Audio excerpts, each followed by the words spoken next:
assistente social na Câmara Municipal da Madalena do Pico, é presidente da Comissão de Proteção de Crianças e Jovens do Concelho. É também a comandante dos Bombeiros da Madalena e quem me a apresentou disse que era um ativo fundamental na gestão da Igreja da Madalena. Licenciada em Ação Social pela Escola Superior Bissaia Barreto, de Coimbra, Lisa Melo, 37 ou 38 anos, parece-me que são 38, 37, acabados de completar, é a única mulher na região a liderar os destinos de uma corporação de bombeiros. No dia da tomada de posse, pediu a todos trabalho em conjunto, numa casa que é de todos e onde todos devem primar pelo aperfeiçoamento, pela competência, pela formação, pela união e pelo respeito, pela farda que se veste todos os dias. Obrigada por ter aceito o convite destas palavras que abrem caminho. Na benção Urbi et Orbi do ano passado, em março do ano passado, justamente no início da pandemia, numa praça de São Pedro que nunca esteve tão cheia de mundo, embora só lá estivesse verdadeiramente o Papa Francisco, o Santo Padre lembrava à humanidade que ninguém se salva sozinho. Os bombeiros que lidera sabem perfeitamente disto, sobretudo quando têm de proceder a operações de resgate para salvar a vida.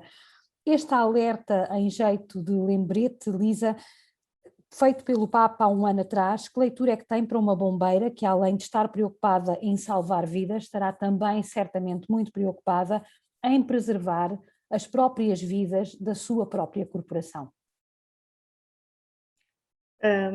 Antes de mais, boa noite. Muito obrigada pelo convite. De facto, os bombeiros só existem porque existe alguém que precisa de ajuda.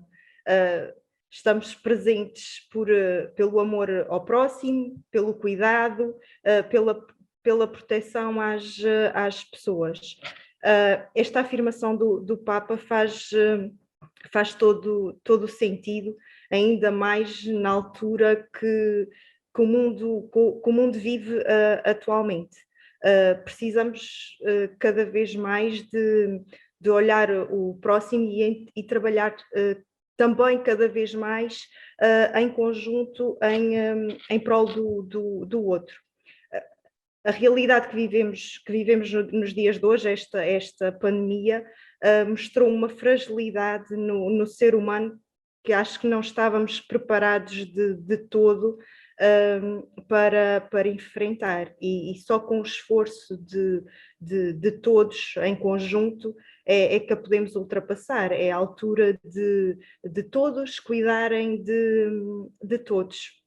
O trabalho que nós desenvolvemos nas associações de bombeiros é sempre em prol das pessoas, dos bens, dos animais.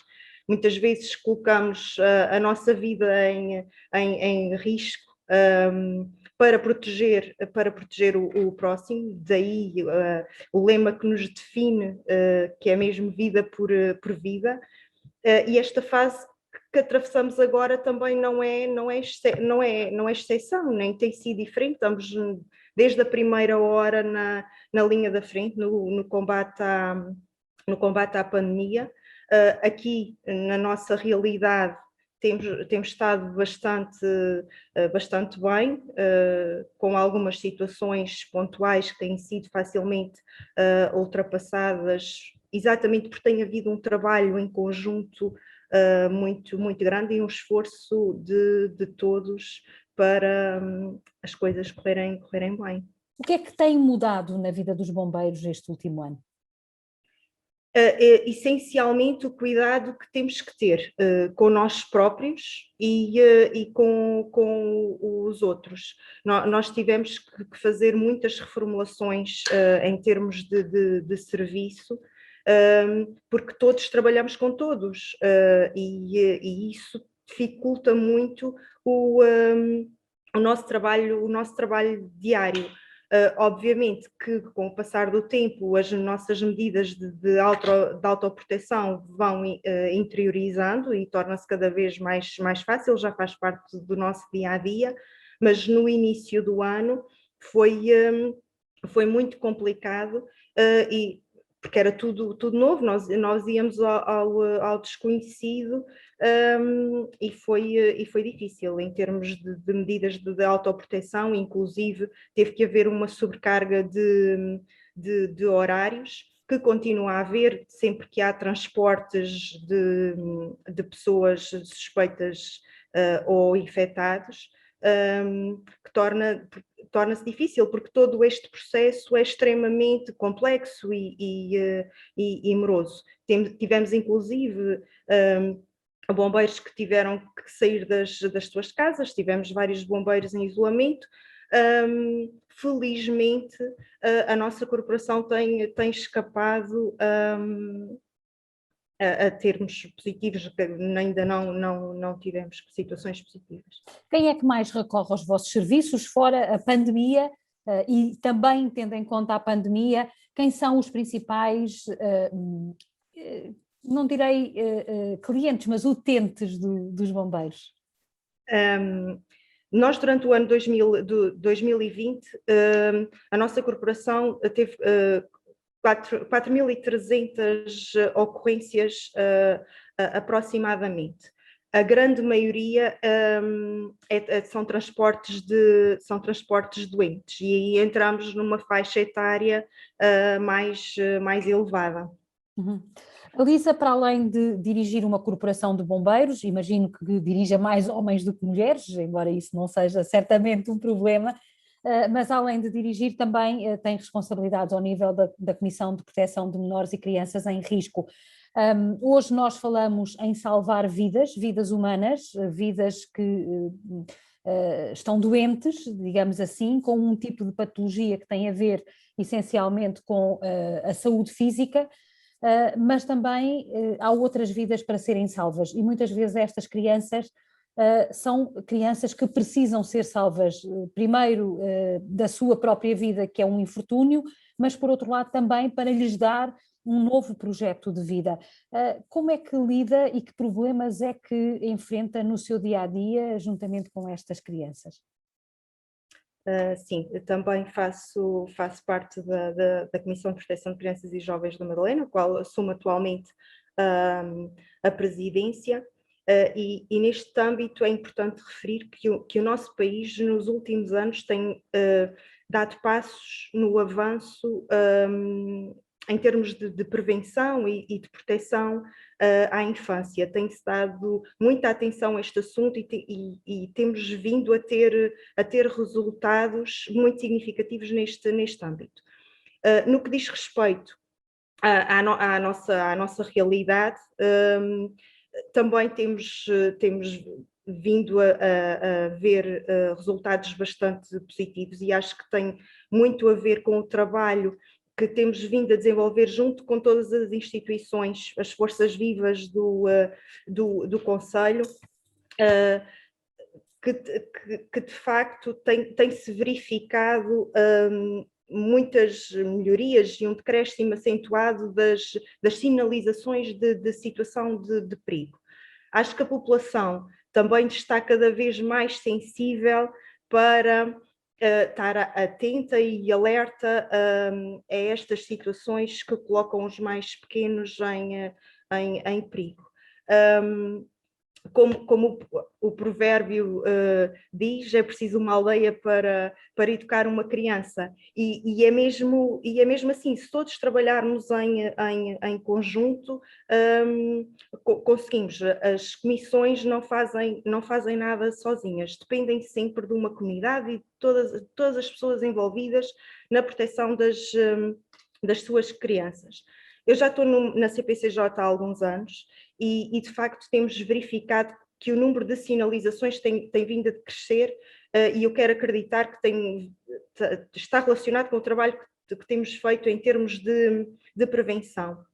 No entanto, na nossa comissão, as situações que mais surgem ainda são situações de negligência, o que significa que ainda há um longo percurso a fazer neste sentido. Elas têm aumentado nestes últimos tempos, porque um dos ecos que nós temos é justamente de que a violência doméstica, não quer dizer que seja a violência só contra as mulheres ou sobre as mulheres, ou sobre os homens, mas também sobre as crianças, sobre os idosos, tem aumentado significativamente neste tempo de pandemia em que há um maior convívio, uma maior pressão dentro da própria família, que no fundo teve que se reabituar a viver em conjunto, não é? Porque já não há aquela coisa de levar os filhos para a escola, de passar o dia no trabalho e depois regressar a casa, com tudo o que isso tem, digamos assim, de pressão. Hoje estamos 24 sobre 24 horas todos no mesmo espaço e muitos de nós em espaços muito exíguos, em espaços onde nos atropelamos uns aos outros e isso naturalmente pode ter dificultado a convivência. A percepção que tem é de que os casos de negligência possam ter aumentado durante este último ano? Não, era uma grande preocupação, uma grande preocupação nossa, mas de facto não se veio a verificar, até porque cá na ilha não estamos confinados, as crianças continuam a ir à escola, tivemos só naquele período de março, as crianças continuam a ir à escola e estamos todos a trabalhar. De facto era uma preocupação nossa, até porque os números de violência doméstica na ilha não são muito animadores, mas não se veio a verificar nem a nível das sinalizações, nem dessas situações, nem o número de pedidos a nível de Cáritas. Não verificamos. A Igreja tem sido sempre uma instituição muito próxima destas problemáticas sociais, nomeadamente no acolhimento, com casas de acolhimento para jovens e crianças em risco, jovens que são institucionalizados, que são colocados à guarda destas instituições por parte do Tribunal. Como é que vê o papel da Igreja neste campo da pastoral social, nas suas diferentes dimensões? De facto, a Igreja tem tido um papel importantíssimo ao longo dos anos. Posso falar da realidade que conheço. Nós cá temos a obra social a obra Madre Maria Clara, das Franciscanas Hospitaleiras da Imaculada Conceição. Exatamente, que têm o lar residencial e o centro de acolhimento, que é uma instituição que eu trabalho muito, muito perto, e de facto o trabalho que têm desenvolvido tem sido extraordinário e é muito reconhecido por todos. Elas são mãe, elas são cuidadoras, elas são pais, elas fazem um trabalho incansável e vivem para aquelas crianças. Quando infelizmente uma criança tem que ficar à guarda do Estado e sabemos que ela vai para aquela instituição, que é a nossa instituição, nós ficamos muito, muito tranquilas, é um conforto, porque elas têm feito um trabalho extraordinário mesmo na nossa ilha, a instituição é relativamente recente, e o facto das crianças poderem ficar mais próximas também das suas famílias e não terem que se deslocar de ilha é um fator muito, muito importante. E tem havido um investimento muito, muito grande nesse âmbito e o trabalho é mesmo extraordinário. Uhum.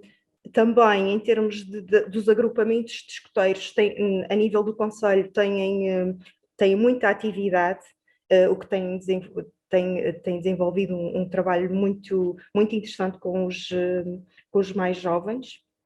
E, por outro lado, temos sempre a Cáritas, que está na retaguarda destas situações, que não tem um trabalho de todo a nível de ilha muito visível, mas está lá sempre presente, sob o lema "o que a mão direita dá, a esquerda não vê", e a nível das necessidades básicas dos mais frágeis, temos feito também muito trabalho nesse âmbito. Uhum.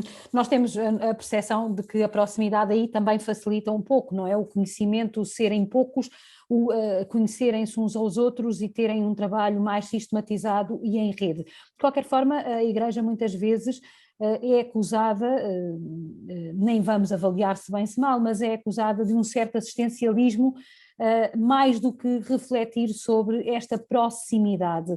É um caminho que temos que fazer em conjunto também, as diferentes instituições, os diferentes movimentos de apostolado da Igreja, ou seja, não sermos só, e como temos sido e bem, a resposta a situações de emergência, mas de refletirmos para justamente apostar naquilo que a Lisa falou há pouco, da prevenção de comportamentos. Sim, sem dúvida, e essa tem sido uma questão que tem sido muito levantada ao longo dos anos. A nível da Cáritas Ilha do Pico tem sido o trabalho possível, porque sobrevivemos com a boa vontade de todos, através do voluntariado. Já a nível dos Açores, tem-se dado já alguns passos para passarmos para outro nível. A Cáritas da Terceira, por exemplo, tem feito um trabalho extraordinário, já de se desvincular apenas do assistencialismo e apostar muito, por exemplo, na formação. De facto, vamos ter que começar a pensar noutros caminhos, mas a realidade é que tem sido o trabalho possível. É um trabalho, de facto, assistencialista, mas é o possível e também é importante. É importante se conseguirmos trabalhar em parceria com as outras instituições, porque depois podemos sempre nos socorrer do município da Segurança Social, que tem técnicos no terreno, que vai desenvolvendo, que poderá ir desenvolvendo outras competências, e nós mais na retaguarda a dar apoio. Uhum. A Lisa é uma mulher, já percebemos aqui, pelas suas várias intervenções, dos 7 ofícios, porque no fundo está ligada, há sempre um tronco comum, não é? Que é o bem fazer, não é? Em todas as suas ações, mas está ligada a várias instituições, a vários projetos, a várias iniciativas, e vive numa ilha, imagino, fez a sua formação no exterior e voltou à ilha. Isto não é um percurso normal. Sobretudo nas ilhas ditas mais pequenas, não em geografia, mas em população, nos Açores. O que é que está a faltar para tornar o Pico efetivamente uma ilha tão atrativa e que deixemos de ouvir, como eu me lembro de ouvir ao longo de mais de 20 anos no Parlamento Regional, quando cobria os trabalhos, que o futuro do Pico tinha sido mais uma vez adiado? O que é que falta fazer? Eu sou das felizardas que tive a oportunidade de voltar, não foi a opção não fazer. De facto, quando fala nos 7 ofícios, quando vivemos num meio muito pequenino, como é a Ilha do Pico, somos poucos, logo temos que ser os mesmos para as mesmas coisas, que é mesmo assim. Muito embora o Pico é a ilha mais envelhecida da região autónoma dos Açores. Embora tenho a noção que talvez é daquelas que mais desenvolveu nos últimos anos, e tem-se apostado em várias políticas para fixação de pessoas. Ainda não são suficientes, há um longo caminho a percorrer, mas tem-se trabalhado muito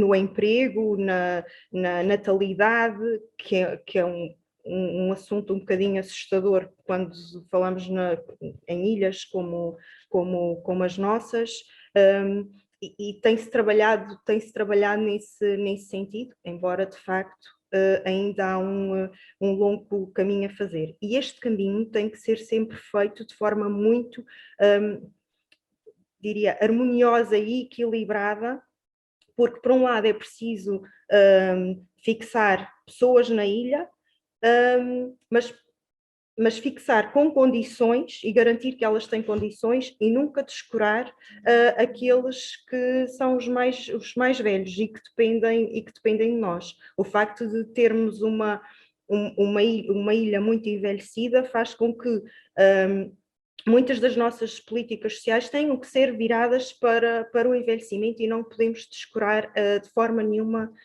essa parte.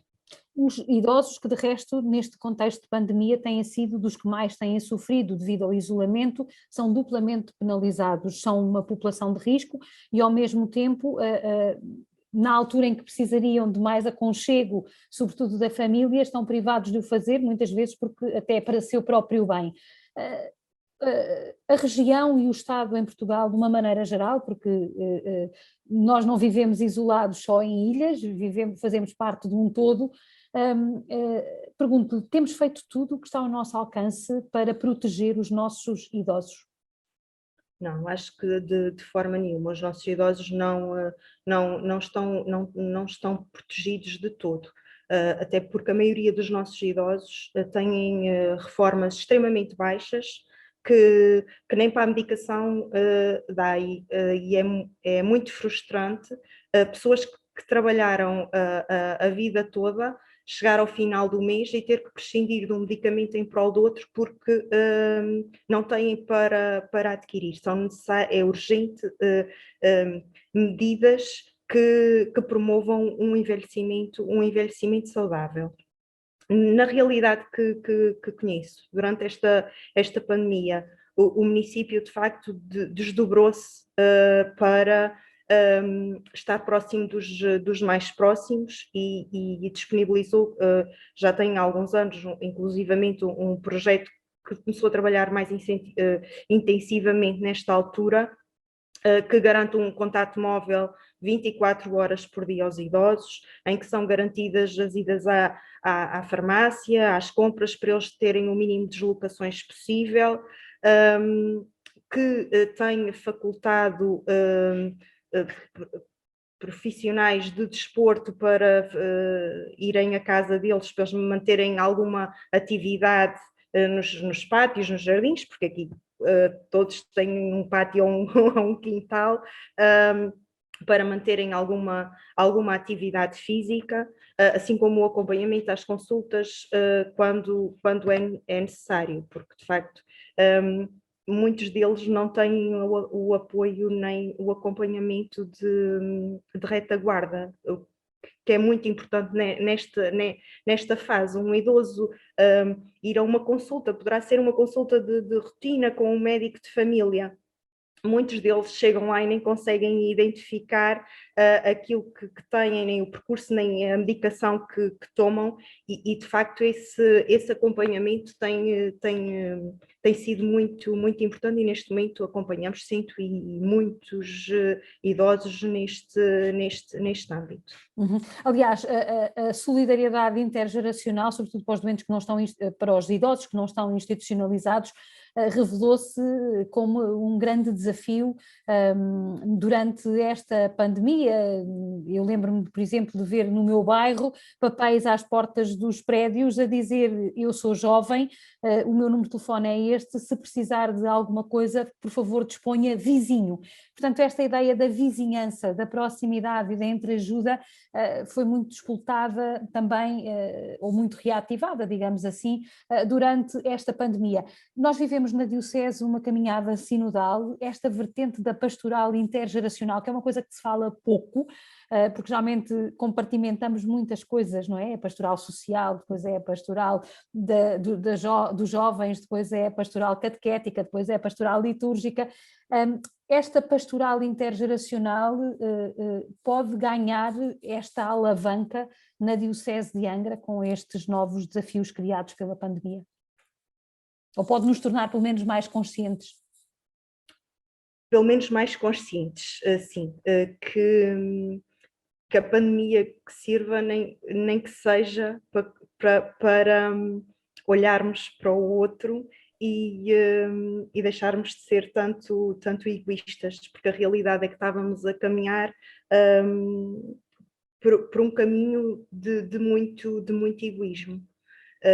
e acho que deu para parar e começarmos a olhar para o outro de forma diferente, e deu para ver que ainda há solidariedade. Às vezes poderá estar escondida no ritmo do dia a dia, mas que ela ainda existe, e isso é bom.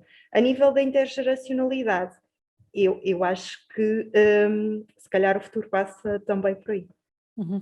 Lisa, nós estamos mesmo na reta final desta entrevista, mas eu não posso deixar de ir a uma tradição muito forte no Pico e que tem uma grande expressão a nível de todos os Açores e onde quer que haja um açoriano, mas na realidade no Pico tem um sabor especial, que são as Irmandades do Divino Espírito Santo e são as festas do Divino Espírito Santo. É uma manifestação de religiosidade popular muito forte no Pico, como eu digo, tal como no Grupo Central em geral, também na Terceira, também em São Jorge. É por aqui que a Igreja do Pico se pode afirmar e dizer também em termos de igreja no todo regional?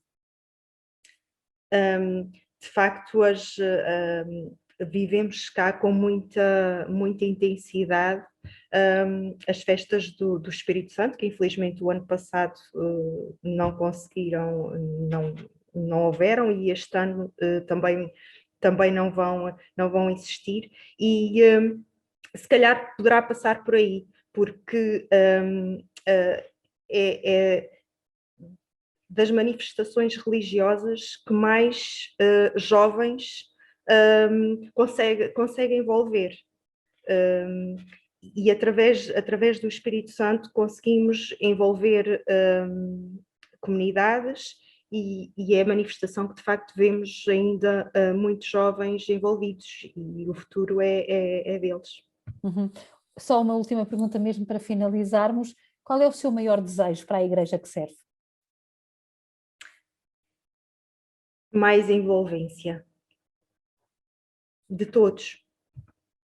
Muito obrigada, Lisa Melo, a comandante dos Bombeiros da Madalena do Pico, mas também uma cristã empenhada a deixar aqui palavras que abrem caminho e que certamente também farão pensar novas estratégias da Igreja a se afirmar no todo regional. Muito obrigada. Obrigada.